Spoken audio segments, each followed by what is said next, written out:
नमस्कार प्रणाम। और आज हमार वीडियो छूटल बा 3 बजे।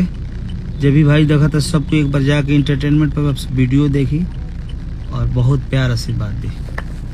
बहुत ही सुंदर वीडियो बनल बा। जो आइल बा गाना हमार परी लागेलू, ओकर वीडियो आप सब देखी, अब प्यार आशीर्वाद दी भर भर के। और आशा न पूरा विश्वास करते कि आप सबके अच्छा लगी। अभी हम बाहर बानी, लगातार शूटिंग चलता है हमारा। 7-8 दिन अभी शूटिंग में रह बाहर। तो ऐसे आप सब गाना के 1 नंबर पर ट्रेंडिंग रखे खातिर बहुत बहुत दिल से धन्यवाद। और आप सब दिखा देनी कि भाई के गाना के